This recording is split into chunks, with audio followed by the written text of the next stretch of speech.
Kinumpirma sa Department of the Interior and Local Government o DILG nga hindi armado ang driver sa National Bureau of Investigation o NBI nga gindakop kadungan sa gunfire incident sa Senado sang Miyerkules ng gabi. Suno kay Interior Secretary John Vic Remulla, nasuguan lamang ang driver nga magkuha sang tactical bag nga nabilin sang NBI agent nga amo ang gin-assign nga magbantay sa portahan sa Senate premises. Suno kay Remulla, wala pa sang kasiguruhan sa mga tion gani nga gindakop ang driver samtang nagapati gaya ng mga pulis ang clearing operations.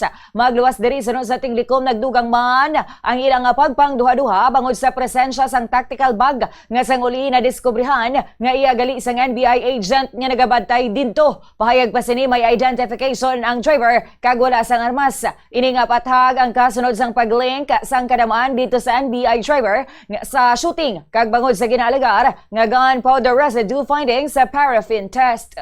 There was a report of, we will show it later, of a tactical bag being left at the scene. It was the bag of the NBI agent who was guarding that door. It was retrieved by a certain Mr. Masaya, and his job was simply to retrieve the bag. He was not armed.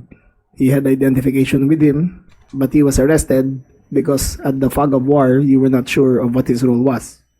Antes pa man sini nagdepensa na ang driver nga wala siya nagpalupok sang armas. Gina-insister man sini nga wala siya nakauyat sang pusil kadungan sang komosyon kag nagapanindugan man nga ginsugo lamang siya nga kuhaon ng sling bag nga nabilin sa GSIS compound. Sunod naman kay NBI Director Melvin Matibag, ang dala lamang sang driver sang among ation amo ang vest kag radio. Pahayag ni Matibag, nagbalik ang driver agud kuhaon ng isa ka bag nga nabilin sang iya upod apang ginlaga siya, ginaresto kag gindala sa sulod sang Senado. Ginaligar sang hepe sang NBI nga ginpahapa ang driver sa lugar kung sa diin nagpalupok ang mga personnel halin sa OSA kag posible suno sa director nga amo ini ang rason kung nga may nakitaan nga gunpowder residue sa driver sang ginpaidalom siya sa test. Yung paraffin kasi, the powder nitrate, yung sa gunpowder, pwedeng matransfer sa'yo pag hinawakan ka or napunta ka sa isang lugar na nandun yung gunpowder or kung nagpaputok ka.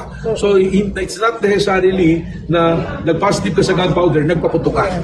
Pwedeng meron kang contact. And based on the video na nakita ko, hindi na pa siya kung saan nandun yung usawa at nagpaputok na pa rin. Maraming gunpowders doon sa site.